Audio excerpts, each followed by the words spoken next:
ಎಲ್ರಿಗೂ ನಮಸ್ಕಾರ ಸ್ನೇಹಿತರೆ. ಫಸ್ಟ್ ಟೈಮ್ ನೋಡ್ತಾ ಇರೋರು ಕೂಡಲೇ ಸಬ್ಸ್ಕ್ರೈಬ್ ಮಾಡಿ, ಹಾಗೆಯೇ ನಿಮ್ಮೆಲ್ಲ ಸ್ನೇಹಿತರಿಗೂ ಶೇರ್ ಮಾಡಿ. ಇವತ್ತಿನ ವಿಡಿಯೋ ಥಂಬ್ನೈಲ್ನಲ್ಲಿ ಈ ಒಳ ಮೀಸಲಾತಿ ಎಫೆಕ್ಟಿಂದಾಗಿ ಈ ಒಂದು ಇಲಾಖೆಯಿಂದ ಏನು ನೋಟಿಫಿಕೇಷನ್ ಬಿಟ್ಟಿದ್ರು ಅದನ್ನು ಮತ್ತೆ ಪರಿಷ್ಕರಣೆ ಮಾಡಬೇಕು. ಹಾಗಾಗಿ ಇನ್ನೂ ಮಾಡಿಲ್ಲದೇ ಇರೋ ಕಾರಣ ಈಗ ಮತ್ತೆ ನೋಟಿಫಿಕೇಷನ್ ಅವ್ರು ಏನು ಮಾಡಿದ್ದಾರೆ, ವಾಪಸ್ ಪಡ್ಕೊಂಡಿದ್ದಾರೆ. ಯಾವ ಇಲಾಖೆ ಏನಾಗಿತ್ತು, ಈಗ ಏನು ಮಾಡಲಿಕ್ಕೆ ಅವರು ಪ್ರಯತ್ನವನ್ನು ಮಾಡ್ತಾ ಇದ್ದಾರೆ. ಕ್ವಿಕ್ಕಾಗಿ ಎಲ್ಲವನ್ನು ಮುಗಿಸ್ಬಿಡ್ತೀನಿ ನಾನು. ಸೊ ಕರ್ನಾಟಕ ಪರೀಕ್ಷಾ ಪ್ರಾಧಿಕಾರ, that is Karnataka examination authority ಅಂತ ಕರೀತಾರೆ. ಸೊ ಅಲ್ಲಿಂದ ಬಿಟ್ಟಿದ್ದ ನೋಟಿಫಿಕೇಷನ್ ಅದು ನೋಡಿ. ಯಾವುದದು? ಕೃಷಿ ಅಧಿಕಾರಿ ಮತ್ತು ಸಹಾಯಕ ಕೃಷಿ ಅಧಿಕಾರಿಗಳ ನೇಮಕಾತಿ ಸಂಬಂಧ. ನೋಡಿ ಯಾವ ಪೋಸ್ಟ್ ಅದು? ಕೃಷಿ ಅಧಿಕಾರಿ ಮತ್ತು ಸಹಾಯಕ ಕೃಷಿ ಅಧಿಕಾರಿಗಳ ನೇಮಕಾತಿಗೆ ಸಂಬಂಧಪಟ್ಟ ಹಾಗೆ ಇವಾಗ ಏನು ನೋಟಿಫಿಕೇಷನ್ ಬಿಟ್ಟಿದ್ರು ಆ ಒಂದು ನೋಟಿಫಿಕೇಷನನ್ನು ಹಿಂಪಡೀಲಿಕ್ಕೆ ಕೃಷಿ ಇಲಾಖೆ ಕೋರಿರುವ ಕಾರಣ ಅರ್ಜಿ ಸಲ್ಲಿಕೆ ಪ್ರಕ್ರಿಯೆಯನ್ನು ಈಗ ಸ್ಥಗಿತವನ್ನು ಮಾಡಲಾಗಿದೆ. ಯಾವುದೇ ಆನ್ಲೈನ್ ಅಪ್ಲಿಕೇಶನ್ ಪ್ರಾಸೆಸ್ಸು ಅದು ನಡೆಯಲ್ಲ, ಸ್ಥಗಿತ ಆಗಿದೆ, ಅದನ್ನು ಸ್ಟಾಪ್ ಮಾಡಿದ್ದಾರೆ. ಸೊ ಏನಕ್ಕೆ ಅಂತ ನಾನು ಇಲ್ಲಿ ಮುಂದೆ ಹೋಗ್ತಾ ಹೇಳ್ತೀನಿ ನಾನು. ನೋಡಿ ಇಲ್ಲಿದೆಯಲ್ಲ, ಪರಿಶಿಷ್ಟ ಜಾತಿಗೆ 15% ಮೀಸಲಾತಿ ನಿಗದಿಪಡಿಸಿ ಸರ್ಕಾರ ಆದೇಶವನ್ನು ಈಗಾಗಲೇ ಮಾಡಿರುವಂಥದ್ದು. ಪರಿಷ್ಕೃತ ಒಳ ಮೀಸಲಾತಿಯ ಪ್ರಮಾಣವನ್ನು ಅಳವಡಿಸಿಕೊಂಡು ಹೊಸ ಅಧಿಸೂಚನೆ ಬಿಡಬೇಕಾಗಿರೋದ್ರಿಂದ ಚಾಲ್ತಿಯಲ್ಲಿರತಕ್ಕಂಥ ನೇಮಕಾತಿ ಪ್ರಕ್ರಿಯೆಯನ್ನು ಸ್ಥಗಿತಗೊಳಿಸಲಿಕ್ಕೆ ಕೃಷಿ ಆಯುಕ್ತರು ಕೋರಿದ್ದಾರೆ. ಹಾಗಾಗಿ ಮುಂದಿನ ಪ್ರಕ್ರಿಯೆಯನ್ನು ನಂತರ ತಿಳಿಸಲಾಗುವುದು ಅಂತ ಹೇಳ್ತಾ ಇದ್ದಾರೆ. ಈಗ ಒಳ ಮೀಸಲಾತಿ 15% ಅವರು ಕೊಟ್ಟಾಗ ಅದನ್ನು ಹಂಚಿಕೆ ಮಾಡಿದಾದ ನಂತರದಲ್ಲಿ ಎಡಗೈ ಬಲಗೈ ಮತ್ತು ಇತರೆ ಸಮುದಾಯಗಳಿಗೆ ಈ ರಾಜ್ಯದ ಎಲ್ಲ ಇಲಾಖೆಗಳಿಗೂ ಅದು ಬಂದೇ ಬರುತ್ತಲ್ಲ. ಹಾಗಾಗಿ ಯಾವುದಾದ್ರು ಇಲಾಖೆ ನೋಟಿಫಿಕೇಷನ್ ಮಾಡ್ತು ಅಂತಂದರೆ ಅದು ಮತ್ತೆ ಪರಿಷ್ಕರಣೆ ಆಗೋ ತನಕ ವಾಪಸ್ ತಗೊಂಡು ರಿವೈಸ್ಡ್ ಮಾಡಿ ಮತ್ತೆ ಬಿಡಬೇಕಾಗತ್ತೆ ಅವರು. ಇನ್ ಕೇಸ್ ಅವರು ಫಸ್ಟೇ ನೋಟಿಫಿಕೇಷನನ್ನು ಪ್ರಕಟ ಮಾಡಿ ಏನಾದ್ರು ಪ್ರಾಸೆಸ್ ಆರಂಭ ಮಾಡಬೇಕು ಅಂತ ಅಂದ್ಕೊಂಡಿದ್ರೆ ಅದನ್ನು ಎಲ್ಲವನ್ನು ಸ್ಟಾಪ್ ಮಾಡಬೇಕಾಗತ್ತೆ. ಫಾರ್ ಎಕ್ಸಾಂಪಲ್ ಅಪ್ಲಿಕೇಶನ್ ಪ್ರಾಸೆಸ್ ಎಲ್ಲವನ್ನು ಅವರು ಸ್ಟಾಪ್ ಮಾಡಬೇಕಾಗತ್ತೆ. ಸೊ ನೆಕ್ಸ್ಟು ನೋಡಿ, ಇದನ್ನು ಮಾಹಿತಿ ಕೊಟ್ಟಿರೋರು ಎಚ್ ಪ್ರಸನ್ನ IAS, ಕಾರ್ಯನಿರ್ವಾಹಕ ನಿರ್ದೇಶಕರು, ಕರ್ನಾಟಕ ಪರೀಕ್ಷಾ ಪ್ರಾಧಿಕಾರ, ಅವ್ರ ಕಡೆಯಿಂದ ಬಂದಿರತಕ್ಕಂಥ ಅಥೆಂಟಿಕೇಟ್ ಇನ್ಫಾರ್ಮೇಷನ್ನು.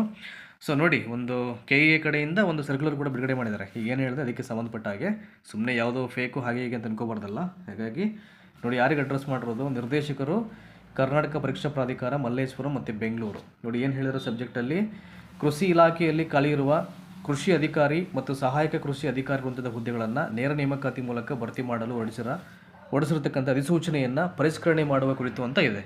ಅಂದರೆ ಪರಿಷ್ಕರಣೆ ಆಗೋ ತನಕ ಈಗ ಏನಾದ್ರು ಬಿಟ್ಟಿದ್ರೆ ಸ್ಟಾಪ್ ಮಾಡಿ ಅಂತ ಆಲ್ರೆಡಿ ಸ್ಟಾಪ್ ಮಾಡಿದ್ದಾರೆ ಈಗ. ಸೊ ನೇರವಾಗಿ ವಿಚಾರಕ್ಕೆ ಬರೋಣ ಈಗ. ನೋಡಿ ಇಲ್ಲಿದೆಯಲ್ಲ, ಸೊ ಹಿಯರ್ ವಿ ಗೋ. ಮೇಲಿನ ವಿಷಯ ಹಾಗೂ ಉಲ್ಲೇಖಕ್ಕೆ ಸಂಬಂಧಪಟ್ಟಂತೆ ಉಲ್ಲೇಖ 1ರಂತೆ ನಾವು ಸಲ್ಲಿಸಿದ ಪ್ರಸ್ತಾವನೆಯ ಅನ್ವಯ ಕೃಷಿ ಇಲಾಖೆಯಲ್ಲಿ ಕಾದಿರತಕ್ಕಂಥ ಕೃಷಿ ಅಧಿಕಾರಿ ಹಾಗೂ ಸಹಾಯಕ ಕೃಷಿ ಅಧಿಕಾರಿ ಹುದ್ದೆಗಳನ್ನು ಡೈರೆಕ್ಟ್ ರಿಕ್ರೂಟ್ಮೆಂಟ್ ಮುಖಾಂತರವಾಗಿ ಭರ್ತಿ ಮಾಡಲಿಕ್ಕೆ ಉಲ್ಲೇಖ 2 ಹಾಗೂ 3ರಂತೆ ಅಭ್ಯರ್ಥಿಗಳಿಂದ ಏನು ಮಾಡಿದ್ದು, KEA ಅರ್ಜಿಯನ್ನು ಆಹ್ವಾನ ಮಾಡಿ ಅಧಿಸೂಚನೆಯನ್ನು ಅವರು ಬಿಡುಗಡೆ ಮಾಡಿದರು. ಏನು ಪ್ರಾಬ್ಲಮ್ ಆಯಿತು ಆದರೆ ಉಲ್ಲೇಖ 4ರ ಅನ್ವಯ ಸರ್ಕಾರದ ನೇಮಕಾತಿಯಲ್ಲಿ ಪರಿಶಿಷ್ಟ ಜಾತಿಗೆ ನಿಗದಿಪಡಿಸಿರತಕ್ಕಂಥ 15% ಮೀಸಲಾತಿಯಲ್ಲಿ ಪ್ರವರ್ಗ A, ಪ್ರವರ್ಗ B, ಪ್ರವರ್ಗ C ಒಳ ಮೀಸಲಾತಿಯನ್ನು ಕ್ರಮವಾಗಿ 5.25, 5.25 ಮತ್ತು 4.50 ಈ ರೇಷಿಯೋ ಬಗ್ಗೆ ಈಗಾಗಲೇ ನಿಮಗೆ ಮಾಹಿತಿ ಇದೆ, ಪ್ರಮಾಣದಲ್ಲಿ ಅನುಷ್ಠಾನಗೊಳಿಸಲು ನಿರ್ದೇಶನವನ್ನು ನೀಡಿ ಒಳ ಮೀಸಲಾತಿ ಅಳವಡಿಸದೆ ಏನು ಅವರು ನೋಡಿ ಈ ರೀತಿಯಾಗಿ ಹಂಚಿಕೆಯನ್ನು ಮಾಡಿದ್ದಾರೆ ಒಳ ಮೀಸಲಾತಿಯನ್ನು. ಸೊ ಅದನ್ನು ಅಳವಡಿಸ್ಕೊಳ್ದೇ ಈಗಾಗಲೇ ಬಿಟ್ಟಿರ್ತಕ್ಕಂಥ ಎಲ್ಲ ನೇಮಕಾತಿ ಅಧಿಸೂಚನೆಯನ್ನು ಹಿಂಪಡೆದು ಕರ್ನಾಟಕ ಎಕ್ಸಾಮಿನೇಷನ್ ಅಥಾರಿಟಿ ಅಂಡರಲ್ಲಿ ಬಿಟ್ಟಿರ್ತಕ್ಕಂಥ ಎಲ್ಲ ನೋಟಿಫಿಕೇಷನ್ನ ಹಿಂಪಡ್ಕೊಂಡು ಒಳ ಮೀಸಲಾತಿ ಅಳವಡಿಸಿಕೊಂಡು ಪರಿಷ್ಕೃತ ಅಧಿಸೂಚನೆಗಳನ್ನು ಹೊರಡಿಸಲಿಕ್ಕೆ ಸರ್ಕಾರ ಏನು ಮಾಡಬೇಕು, ಉಲ್ಲೇಖ 4ರಂತೆ ನಿರ್ದೇಶನವನ್ನು ಈಗಾಗಲೇ ಮಾಡಿದೆ. ಹಾಗಾಗಿ ನೋಡಿ ಕೊನೆ ಪ್ಯಾರಾಗ್ರಾಫಲ್ಲಿ ಹೇಳ್ತಾರೆ ಇಲ್ಲಿ, ಈ ಹಿನ್ನೆಲೆಯಲ್ಲಿ ಉಲ್ಲೇಖ 2 ಹಾಗೂ 3ರ ಅನ್ವಯ ತಾವು ಹೊರಡಿಸಿರ್ತಕ್ಕಂಥ ಅಧಿಸೂಚನೆಗಳನ್ನು ಕೂಡಲೇ ಹಿಂಪಡ್ಕೊಂಡು ಒಳ ಮೀಸಲಾತಿಯನ್ನು ಅಳವಡಿಸಿಕೊಂಡು ಪರಿಷ್ಕೃತ ಆದೇಶಗಳನ್ನು ಹೊರಡಿಸಲು ಈ ಕಚೇರಿಯಿಂದ ಪರಿಷ್ಕೃತ ಪ್ರಸ್ತಾವನೆಯನ್ನು ಸಲ್ಲಿಸಲಾಗುವುದೆಂದು ಈ ಮೂಲಕ ತಿಳಿಸಿದೆ ಅಂತ ಅವರು ಇಲ್ಲಿ ಹೇಳಿರುವಂಥದ್ದು. ಹಾಗಾಗಿ ಸೊ KEAಯಿಂದ ಬಿಡುಗಡೆ ಆಗಿರತಕ್ಕಂಥ ಆಲ್ಮೋಸ್ಟ್ ಎಲ್ಲ ಒಳ ನೋಟಿಫಿಕೇಷನ್ಸು ಅಂದರೆ ದ ರೀಸನ್ ಬಿಹೈಂಡ್, ಸೊ ಯಾವ ಅಧಿಸೂಚನೆಗಳಲ್ಲಿ ಒಳ ಮೀಸಲಾತಿಯನ್ನು ಅಳವಡಿಸ್ಕೊಂಡಿಲ್ವೋ ಅವೆಲ್ಲವನ್ನು ಹಿಂಪಡ್ಕೊಂಡು ಪರಿಷ್ಕರಣೆ ಮಾಡಿ ಮತ್ತೆ ಅವರು ಬಿಡುಗಡೆ ಮಾಡಬೇಕು.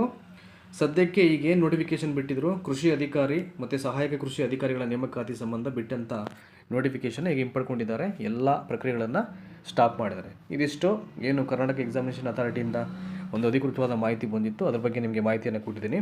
ಸೊ ಅಪ್ಕಮಿಂಗ್ ಇನ್ಫಾರ್ಮೇಷನ್ಸ್ಗೆ ಹೀಗೆ ನಮ್ಮ ವಾಹಿನಿಯನ್ನು ಫಾಲೋ ಮಾಡ್ತಾಯಿರಿ, ಎಲ್ಲರಿಗೂ ಶೇರ್ ಮಾಡಿ. Thank you so much.